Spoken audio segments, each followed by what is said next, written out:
and welcome to Modern Skills in English. Today, we're exploring something many students find stressful, the job search, specifically that feeling of being invisible online. It's more than stressful. It's nothing. I've sent my resume to so many companies. I've updated my LinkedIn profile with my classes, my part-time job, and then silence. It feels like I'm putting messages in a bottle and throwing them into an empty ocean. My online profile just sits there. I don't know what to do with it, so I do nothing. So the feeling is you're invisible, and doing nothing feels safer than doing the wrong thing. Exactly. What if the goal wasn't to push your resume out, but to pull opportunities in? I don't understand. How do you pull a job opportunity? Most of us think about our online professional profile, like on LinkedIn, as a digital resume, a history book of what we've done, a finished story. Right. It shows where I studied, where I worked, the facts. And that's reasonable, but a hiring manager sees hundreds of profiles that are just facts. Facts don't create a connection. The real problem isn't that your facts are wrong, it's that the person behind the facts is invisible. The real opportunity isn't to list what you've done, but to show how you think. Show how I think. That sounds complicated and a little scary. My thoughts aren't always professional. Let's start with a simpler idea. Right now, your profile is a document, a piece of paper on a screen. The first shift is to see it not as a document, but as a story. A story? But my career is just beginning. I don't have some big, exciting story. I have a few bullet points. Every story needs a theme. A resume is just a list of disconnected events. A story connects them. It answers the question, what is this person interested in? What problem are they trying to solve? A story makes the facts meaningful. It makes them part of a single compelling narrative. A compelling narrative. So you mean instead of just saying cashier at a bookstore, I should write something more descriptive? Exactly. Cashier at a bookstore is a fact. Helped customers find books they loved, which taught me how to listen and understand what people are looking for, is the beginning of a story. One is about a task. The other is about a skill, a passion. One is a job title. The other shows your value. Okay, I see that. It connects the job to what I actually learned. It gives it a purpose. But that's just the description on my profile. It's still static. It just sits there. That brings us to the second shift. Most students believe they need to prove they are experts online. They see other people sharing complex articles or big opinions, and they feel they have nothing to add. Yes, 100%. I'm not an expert in marketing or finance. If I share something, I'm worried it will sound simple or worse, wrong. So I share nothing. The fear of looking foolish is huge. This is the most common reason people stay silent. It's the belief that you must perform as an expert.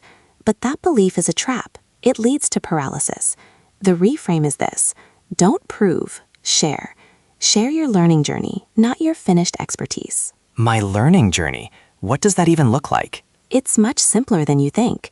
Did you read an interesting article for a class? Did you listen to a podcast that made you think?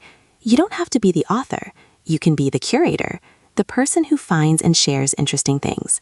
Your job is not to have all the answers, but to showcase your curiosity. So I could post a link to an article and just say, this was an interesting read about the future of advertising? You could, or you could take it one small step further. Add one sentence of your own thought. This was an interesting read. It made me wonder how these ideas would work for small businesses. That's it. That's it? It feels too small. It's not small. It's powerful. That one sentence does three things. It shows you're engaged in your field, it shows you can connect different ideas, and it shows you're curious. A future employer isn't always looking for an expert. They're often looking for a curious, fast learner. Sharing your learning journey showcases that perfectly. It's low pressure.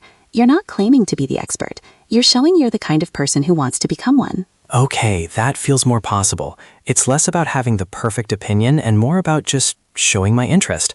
So I tell a better story on my profile, and I share what I'm learning. What's the point of all this? Is it just to make my profile look better when I apply for a job? That's the third and most important shift. The traditional belief is that the only way to get a job is to actively apply for it. Well, yes. How else do you do it? That's the push method we talked about, pushing your resume out. But when you do that, you enter a formal competition with hundreds of other people. The goal of building an online brand is to switch to a pull method, to attract opportunities. You said that before. I still don't really get how sharing an article pulls a job opportunity towards me. People hire people they know, like, and trust. A resume doesn't build any of that. But when you consistently share your thoughts, even small ones, you are slowly building trust with people in your industry. You are becoming a known entity. You start to articulate your value long before you ever sit in an interview. Recruiters and hiring managers don't just post jobs, they actively search for interesting candidates. They look for keywords, but they also look for passion. What if a marketing manager in your city sees your small comment about advertising? They might not have a job today, but they remember you. They see your name again and again. You are no longer an invisible applicant. You are a person with thoughts. So the posts are like tiny signals, little lights that show I'm active and interested. Exactly. You are moving from a passive job seeker to an active professional in your field. You are making yourself discoverable. The aim is not for a post to go viral. The aim is for your thinking to resonate with just one or two right people. That one person might be your future boss, or a colleague who recommends you for a role that is never even advertised publicly. Many of the best jobs are found this way. That makes sense, but it still feels hard. If this is true, why do so many smart students I know still struggle? They get good grades, they have good resumes, but they're just as stuck as I am. They aren't doing any of this. Because it feels unnatural at first. School teaches us to have the right answer. It doesn't teach us to share our process of finding the answer.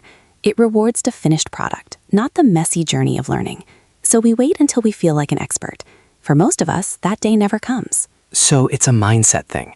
I'm waiting for permission to have a voice. And you don't need it. This isn't about being an influencer. It's about being a professional learner, in public. It's about letting people see how you connect ideas. I think I see how the pieces fit together now. It's not three different things. It's a system. You start with your story, what you're interested in, the theme. Yes, the core idea that connects your experiences. Then you share your learning journey related to that story. Little posts, comments, sharing articles. You consistently add small points of value to the conversation. And that sharing slowly attracts people who are also interested in that same story. It's a cycle. A perfect way to describe it. Think of it like this. A resume is a message in a bottle. You throw it in the ocean and hope someone finds it. Building a brand is like building a lighthouse. You don't send it anywhere. You build it, turn on the light, and it helps the right ships find their way to you. A lighthouse. I like that. So it's not about shouting, "Hire me." It's about having a quiet, interesting conversation in public, and the right people might hear it and join in. Precisely. You begin to cultivate a reputation for being thoughtful and engaged. And over time, that reputation becomes more powerful than any resume. So the way to do this is to first figure out my compelling story. What's my theme? Then I can showcase my interests by sharing what I'm learning. That helps me practice how to articulate my value. And if you do that with honesty, it will resonate with the right kind of people and the right kind of company. You don't have to pretend to be someone you're not. In fact, it works better if you don't. It's strange. All this time I was so worried about my profile looking professional and perfect. It made me freeze. Now it feels like the goal is just to be interested and to share that. And that is often what's most professional of all. The pressure feels lower now. The goal isn't one perfect profile. It's a series of small, honest steps. The first step is often the hardest, but it's just a single sentence. Hello, everyone listening. We hope this conversation was helpful. If there's a career skill you're thinking about or a challenge you're facing, please let us know in the comments below. We'd love to hear what's on your mind.